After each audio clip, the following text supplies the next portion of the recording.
साथियों नमस्कार, मैं जयंत। आज फिर मैं एक वीडियो के माध्यम से आपके बीच में उपस्थित हूँ। मेरा लगातार वीडियो बनाने का बस सिर्फ एक ही उद्देश्य है कि जिस प्रकार से वर्ष 2003 से लेकर आज तक शिक्षकों की लड़ाई, शिक्षकों की न्याय की आवाज़ को निरंतर मैं बिना थके बिना रुके उठाते आ रहा हूं और संगठन के माध्यम से लड़कर समय समय पर सब कुछ दिलवाने का काम संगठन करता रहा है। आज की जो स्थिति हो गई है, इतनी भयावह हो गई है कि सरकार के एक धमकी पर, मात्र एक धमकी पर, सक्षमता जैसा धमकी पे हमारे साथी 2003 से नौकरी कर रहे हैं, 2005 से नौकरी कर रहे हैं, 8 से कर रहे हैं, 13 से कर रहे हैं, 14 से कर रहे हैं, आगे बढ़ते गया क्रम करते आ रहे हैं। एक धमकी पर अपने 20 साल, 23 साल, 15 साल की नौकरी को छोड़ रहे हैं। यह काफी शर्म की बात है। शिक्षकों की अस्मिता डूबने की कगार पर है, अंतिम क्षण पे आकर के खड़ा है, अंतिम पायदान पे आके खड़ा है। हम लगातार इतना जो बकबक कर रहे हैं, कुछ लोग हमारे कमेंट में लिखते भी हैं कि आप झूठों को बोल रहे हैं, क्यों बोल रहे हैं, तब कुछ लोग लिखते हैं, कुछ लोग 1% लोग लिखते हैं। तो मेरा उद्देश्य एक ही है कि जो शिक्षकों की जमीर समाप्त होते जा रही है, शिक्षक अपनी अस्मिता को डुबोने में लगे हुए हैं, आप आइए और बचाइए। अगर नहीं समझिएगा अभी भी तो आप नहीं समझ पाएंगे। तो चलिए, हम आपसे रिक्वेस्ट करेंगे कि जिस प्रकार से हर वीडियो को आप लोग लगातार शेयर करते हैं, सब्सक्राइब करते हैं, अपने बिहार के एक एक शिक्षक साथी तक भेजने का काम करते हैं, इस वीडियो को भी आप अधिक से अधिक शेयर करेंगे, सब्सक्राइब करेंगे, अधिक से लोगों के पास भेजेंगे, ताकि लोग समझे ये बिहार के नियोजित शिक्षकों का बर्बाद होने का अंतिम समय बचा हुआ है। यह अंतिम मौका है। मैं अंतिम बार आपसे निवेदन करता हूं कि आप समझिए। अगर नहीं समझें, अभी भी किसी के बहकावे में आकर के, किसी के डर में आकर के अगर आप अपने आप को बर्बाद होने से नहीं बचाते हैं, तो आजीवन आपकी आंखों से आंसू नहीं सूखेगा और आजीवन पश्चाताप की आंसू रोना पड़ेगा और फिर आपका दुख दर्द सुनने वाला कोई नहीं होगा। साथियों, संगठन आपको सब कुछ दिलवाया। मैं वर्ष 2003 से निरंतर शिक्षक हित की लड़ाई को लड़ते आ रहा हूं, बिना थके बिना रुके, बिना किसी संगठन को बदले, एक संगठन के बैनर तले, एक संगठन के बैनर को मां का दर्जा देते हुए हम लोग संगठन की लड़ाई को लड़ते हुए यहां तक आए। समय समय पर संगठन आपको सब कुछ दिलवाते रहा। आपका जो एक दिन का वेतन, 1 महीने का वेतन था, उसको हम लोगों ने लड़ करके 1 दिन का वेतन करवाया। किसी प्रकार की कोई छुट्टी नहीं थी, उसको हम लोगों ने करवाया। नियोजित शिक्षकों का जो मान सम्मान प्रतिष्ठा था बिहार में, वो सब कुछ जानते थे कि किस तरह से लोग करता था, उस चीज़ को हम लोगों ने बरकरार करवाया।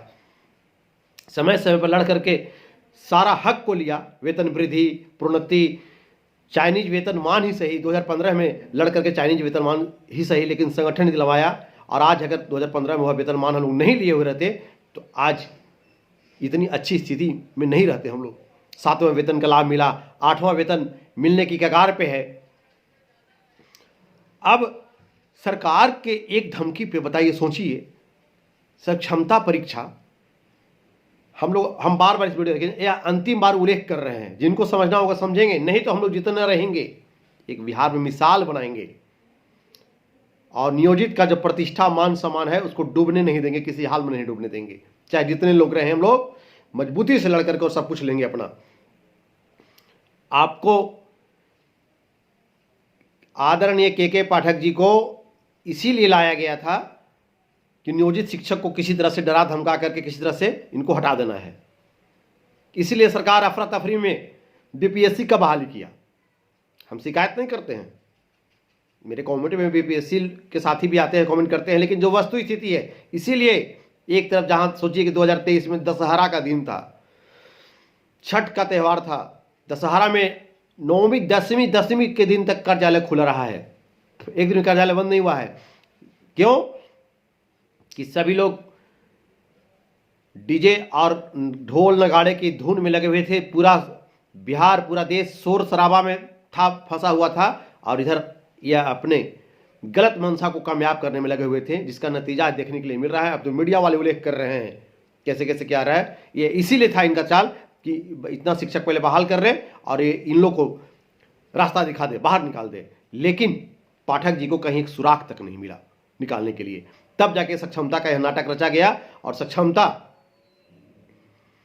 में राजकर्मी का एक प्रलोभन दिया गया। राजकर्मी का प्रलोभन, जरा सोचिए ना, राजकर्मी का प्रलोभन दिया गया तो राजकर्मी कहां गया?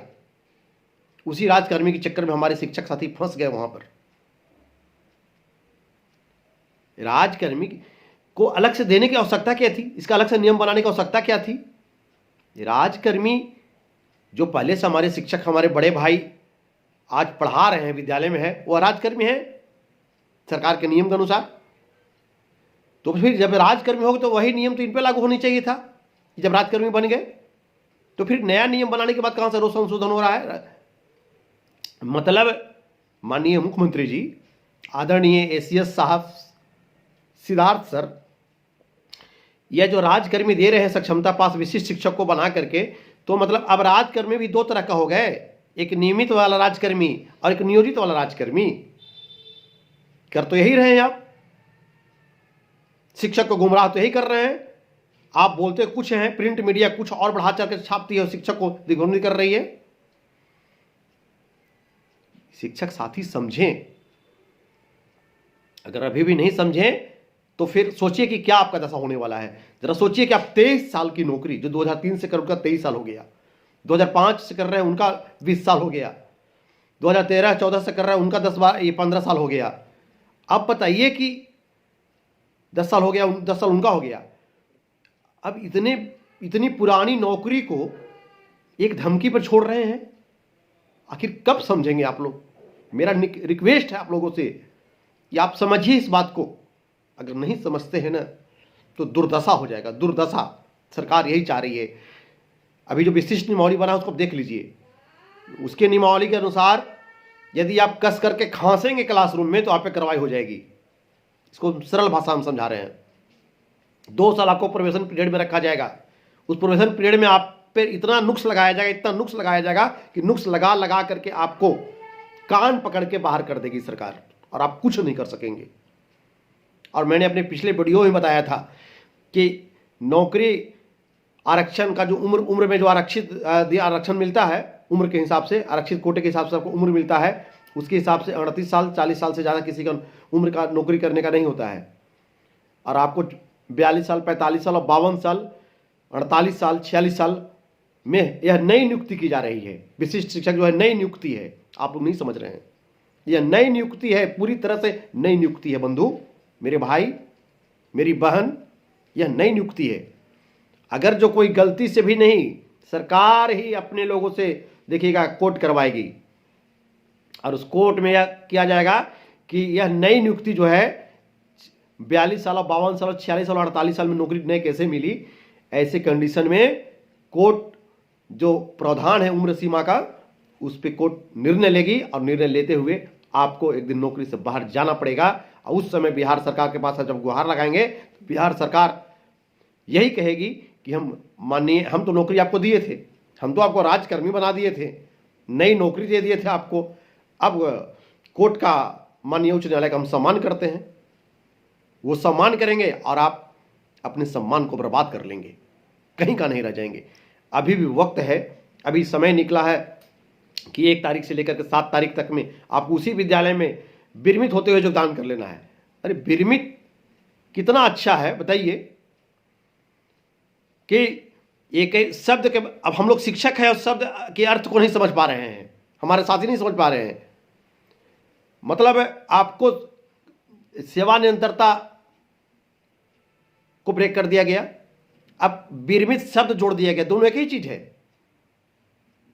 अब जरा सोचिए कि जिस विद्यालय में आप 2003 से पढ़ा रहे थे, 5 से पढ़ा रहे थे, 14 से पढ़ा रहे थे, और उसी विद्यालय में आप नया नौकरी में आ गए, आने के बाद जो आज हमारे शिक्षक, नए शिक्षक बहाल हुए हैं, वे आपसे सीनियर हो जाएंगे, क्योंकि आपकी नौकरी नई है, आप जूनियर रहेंगे। लिख लीजिए, सरकार इसीलिए कर रही है, आपको उसी विद्यालय में रहकर के यातना दिलवाएगी और आप खून की आंसू रोएंगे, आप कहीं का नहीं रहेंगे। और अभी कुछ जो लोग खुश होंगे हम उसी विद्यालय में रह जाएंगे, आप नहीं रहेंगे। यह पहले फंसाने का जाल है, पहले खींचो, इसके बाद फेंकने का काम होगा। तो अभी खींचा जा रहा है आपको, और आप समझ रहे हैं कि हम उसी विद्यालय में रह जाएंगे, आप नहीं रहेंगे। जो प्रावधान विशिष्ट नियमावली बना शुरू में कि आपको पूरे बिहार के किसी भी जिले में भेजा जा सकता है, यह अभी भी लागू है। संशोधित नियमावली जो बना है, विशिष्ट नियमावली, उसमें सब कुछ क्लियर है। अगर ऐसा नहीं रहता तो सीधा रहता कि नियमावली संशोधित करते हुए और यह स्पष्ट किया जाता है कि शिक्षकों को ऐच्छिक स्थानांतरण रहेगा, ये जब चाहेंगे तो स्थानांतरण लेंगे, लेकिन नहीं।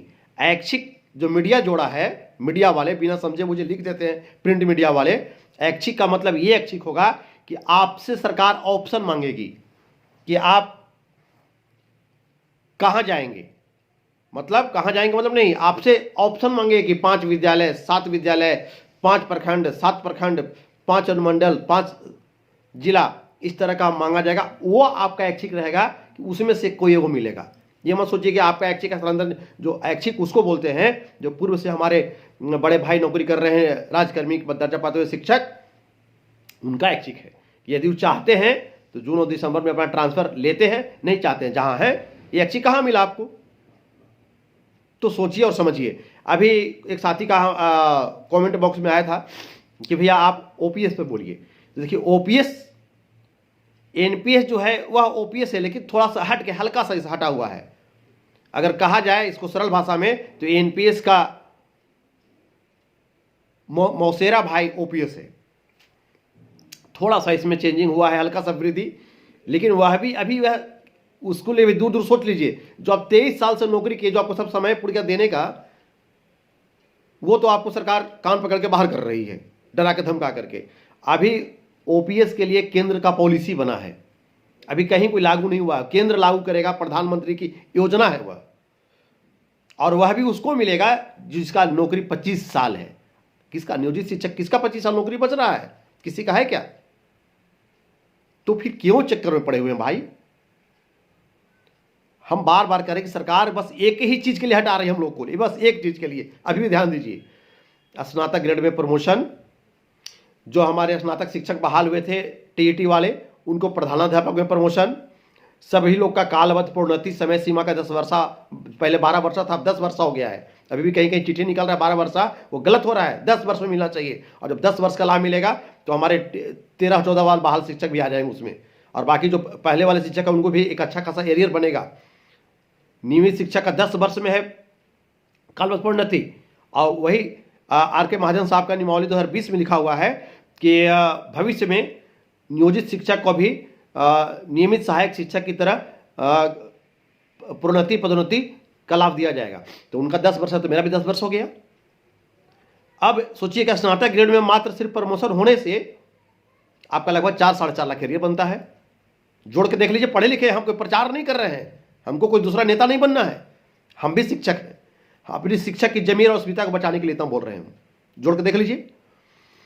इसके बाद प्रधानाध्यापक के प्रमोशन का सबको टाइम आ गया, तो प्रधानाध्यापक बहाल करेंगे। प्रधान तो बहाल होता है क्या? और कुछ शिक्षक फूले नहीं समा रहे हैं, प्रधान शिक्षक को प्रधानाध्यापक समझ लिए हैं। तो आप प्रधान शिक्षक है भाई, प्रधानाध्यापक नहीं है। प्रधानाध्यापक की बहाली नहीं होती है, प्रमोशन से होता है। विशिष्ट नियमावली में आपका प्रमोशन वगैरह सब समाप्त कर दिया। भविष्य में यदि सीट रहेगा, सरकार की इच्छा रहेगी, तो आपको प्रमोशन मिलेगा। या विशिष्ट शिक्षक नियमावली में है। बताइए, आपको सब कुछ छोड़ करके, एक देहाती में कहावत है, लिट्टी छोड़ करके बैल हाँके जा रहे हैं, वही काम आप लोग करने जा रहे हैं। तो समझिए, अब समय 1 तारीख से लेकर 7 तारीख तक देखिए कितना जल्दी जल्दी में हो रहा है, ताकि आपको जो जनवरी में इंक्रीमेंट मिलने वाला है वो नहीं मिलेगा आपको, क्योंकि आप प्रोफेशनल पीरियड में आ जाएंगे। आज बीपीएससी वाले भाई को मिल रहा है क्या? नहीं दे रहा है सरकार, नहीं दे रही है सरकार, आपको भी नहीं मिलेगा। आप सेम है। नीतीश बाबू बोले थे कि हम तो आपको हम अध्यापक वाली सारी सुविधा आपको देंगे। बताइए तो अध्यापक को क्या दिए भाई? बीपीएससी वाले हमारे छोटे भाई वाले तो नाम भी तो नहीं दिए उन लोग को, भी नाम, उन लोग को भी ठगे आप। 25,000 का नौकरी दे दी आप उनको। तो सभी शिक्षक समझे, एक एक शिक्षक का कम से कम 5 से 7 लाख रुपए एरियर बनेगा। आपका 2 प्रमोशन ब्रेक टाइम ओवर हो गया है, वो मिलेगा। कोर्ट का आदेश है, जैसे जैसे लोग कोर्ट जा रहे हैं वहां से ऑर्डर हो रहा है, सबको हो रहा है। 90 दिन में पूरे बिहार में इसको देना है। इसलिए चाहिए कि 90 दिन से पहले जितना शिक्षक को खींच ले, जितने शिक्षक को डरा धमका करके विशिष्ट शिक्षक बना दे, जो बचेंगे उनको सब लाभ मिलेगा। और नौकरी किसी के खतरे में नहीं है। जो नियोजित शिक्षक रहेगा वो सबसे बेस्ट टीचर रहेगा, क्योंकि 23 साल से नौकरी कर रहा है, 20 साल से नौकरी कर रहा है, 15 साल से नौकरी कर रहा है। इसलिए हमारी बात को समझिए। मेरा आग्रह है, निवेदन है कि आप लोग, जो संगठन आपको लड़ करके सब कुछ दिलवाया, कुछ भी नहीं था, सब कुछ दिलवाया, उस संगठन पर आज भरोसा नहीं रहा। और मैं एक बात, बहुत बहुमूल्य बात बोलने जा रहा हूं कि कुछ लोग बोलते हैं कि और नेता चुप है। जो नेता आपके लिए लड़ रहा है, बोल रहा है, आन के सामने आ रहा है, वही नेता आपका है। जो लोग चुप हो गया, आज मैं बहुत बड़ी बात की खुलासा करने जा रहा हूं, जो चुप हो गया, जो समय पर खाली आकर के पटना में मीटिंग करता है फिर छुप जाता है, जो अपने आप को आंख किडनी बेचने के लिए कहता है फिर छिप जाता है, वो सब चुनाव लड़ने की तैयारी में है। सबका सरकार से सेटिंग हो गया लोगों का, सब टिकट की बात कर करके चुप हो गया है।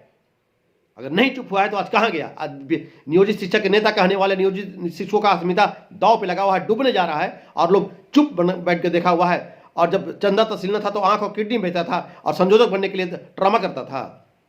सब सरकार से सेटिंग कर लिया है। यह भी सच्चाई सामने आने जा रहा है। आप लोग मेरे नाम पे अगर ऐसा नहीं हो तो गाली दीजिएगा हमको, यह सच्चाई है। इसलिए जो आपके लिए लड़ रहा है, जो आपके लिए बोल रहा है, आपका नेता वही है, उसकी बात को मानिए। आप तमाम नियोजित शिक्षकों से मेरा निवेदन है कि जो 1 तारीख से लेकर 7 तारीख तक सरकार का यह शिक्षकों को विशिष्ट शिक्षक बनाने का जो फरमान जारी हुआ है, आप इससे बचें।